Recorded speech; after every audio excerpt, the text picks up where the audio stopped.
So The Iron Trial is the first book in the Magisterium series, which is intended to be 5 books long. And each of the books chronicles a year in the life of our hero, Callum Hunt. He is a young boy who was brought up by his father to believe that magicians are the most dangerous and evil thing that exists in the world, and that magic will kill you. His father blames magic, and in specific the Magisterium, which is the academy where young magicians are taught, for the death of his wife, for ruining his life, for a whole host of terrible things. And so he instructs Callum to fail the entrance exams that get you into the Magisterium, which you're required to take. And Cal plans to fail them, and fail them he does. He fails spectacularly. However, that's not enough to get him out of magic school. There are other forces at work. So he has to go to magic school anyway, and there he makes friends, discovers new, ways of using his power, discovers how magic works, discovers sort of the history of the magical world and how it's existed alongside our world for so long.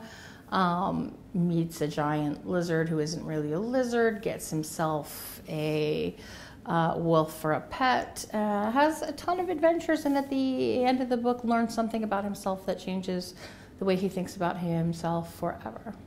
The Magisterium series grew out of this idea that Cassie and I had sort of batted around for a long time, and when we actually sat down to do this, we were in an airport.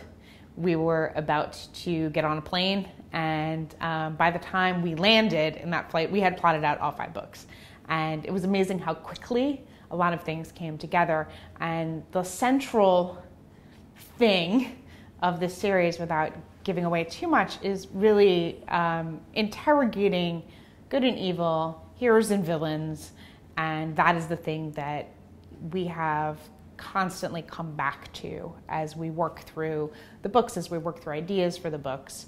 And so I hope that people will enjoy going on that journey of exploration of those concepts with us. Well, Holly and I came up with the series together, and it was the result of kicking around the idea for a plot line for a long time that we both really loved. And at some point I said, I'd love to write this plot line, but I don't know, I've never done middle grade. It's clearly a middle grade story. And Holly said, well, I've done middle grade.